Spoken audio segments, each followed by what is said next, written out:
और खबर लखनऊ से लेते हैं, जहां पर वजीरगंज में बेसमेंट में हुई खुदाई के चलते आसपास के कई मकानों पर खतरा मंडरा रहा है। अगर तेज बारिश होती है तो कई मकानों के गिरने के चांसेस बहुत ज्यादा हैं। डर के माहौल में वहां के लोग हैं। 20 फीट की यह खुदाई बिल्डर रईस अहमद और सिराज अहमद ने कराई है। खतरे को देखते हुए मौके पर वजीरगंज पुलिस और चौक फायर स्टेशन की टीम पहुंच गई है। तस्वीरें हम आपको दिखा रहे हैं किस तरह से बिल्डरों ने 20 फीट की खुदाई करवाई।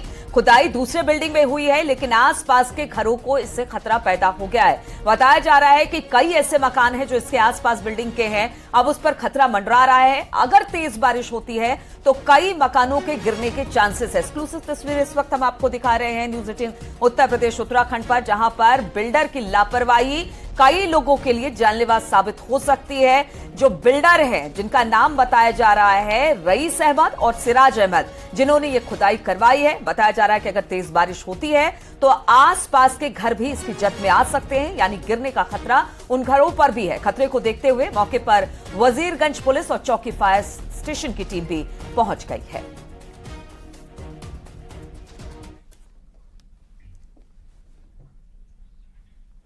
कन्नौज में एक चप्पलों से पिटाई करते वीडियो वायरल हो रहा। मामला सदर कोतवाली के सराय मीरा का बताया जा रहा। आरोप है कि कार सवार ने नशे में बाइक सवार को टक्कर मार दी, जिसके बाद गुस्से में आकर बाइक सवार ने कार ड्राइवर पर एक बार नहीं, 2 बार नहीं, बल्कि चप्पलों की बौछार कर दी है। 30 सेकंड में शख्स ने 25 बार चप्पलों से मारा है। राहगीरों की बात करें तो इस दौरान तमाशबीन बने हुए नजर आ रहे थे, लेकिन किसी ने उसे बचाने की कोशिश नहीं की।